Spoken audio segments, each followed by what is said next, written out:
নিম্নচাপের জেরে শুক্রবার থেকে দুর্যোগ, উত্তাল বঙ্গোপসাগর। সমুদ্রে মাছ ধরতে গিয়ে ওই দিন থেকে নিখোঁজ হয়ে যায় 3টে ট্রলার। খোঁজ মিলছিল না 49 জন মৎস্যজীবীর। সোমবার সকাল থেকে শুরু হয় খোঁজ। রাতে 3টে ট্রলারেরই হদিশ মেলে। মঙ্গলবার 2টি ট্রলারের 33 জন মৎস্যজীবীকে ফেরানো হয় ডায়মন্ড হারবারে। আমরা দুখানা নোঙর মেরে গভীর সমুদ্রের মধ্যে জাহাজখানের মধ্যে আমরা ছিলাম। আমাদের বিপজ্জনক তো কিছু হয়নি, বা ডাঙার লোক আমাদের জন্য খুব টেনশনে বা খুব গুরুত্বভাবে ছিল। এখানকার ট্রলারও গিয়ে আমাদেরকে নিয়ে এসছে। জাতখালি লাভাই খুব ঝড় এলো, এবার আমরা উঠে আসবো। ওই সময়টি আমাদের পাকা ব্রেক ফেল হয়ে গেল। মনে হচ্ছিল এই আগুন নিরাকার মধ্যে ভাসতেছি, আর ঠাকুরই আছে, এছাড়া কে আছে। ট্রলারই গিয়ে আমাদের ট্রলারকে সাহায্য করে টেনে নিয়ে এলো।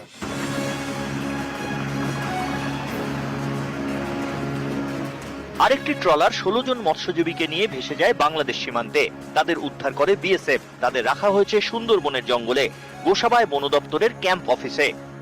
তারা সবাই সুস্থ আছে। অ্যাকচুয়ালি ওটা হয়েছিল কি, যেখানে ট্রলারটা ছিল ওখান থেকে ওই বাতাসে ওদেরকে ঠেলে ঠেলে একেবারে ওই জঙ্গলের ধারে, যেটা হচ্ছে ভারত বাংলাদেশের জঙ্গলের ধারে, যেটা হচ্ছে গোসাবা, ওইখানেই হচ্ছে ওদেরকে ঠেলে রেখে দিয়েছিল।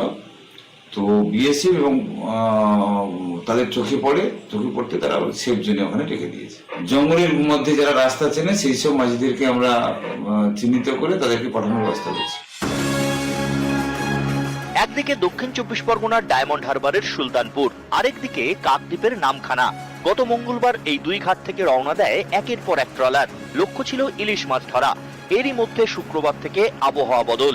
নিম্নচাপের জেরে উত্তাল হয়ে ওঠে বঙ্গোপসাগর। এই দুর্যোগের মধ্যে মাছ ধরা দেয় সব ট্রলার ফিরতে শুরু করে। শুক্রবার থেকে খোঁজ মিলছিল না 3টে ট্রলারের। নিখোঁজ ছিলেন 49 জন মৎস্যজীবী। শেষমেশ সোমবার রাতে তাদের সকলকেই উদ্ধার করা হয়।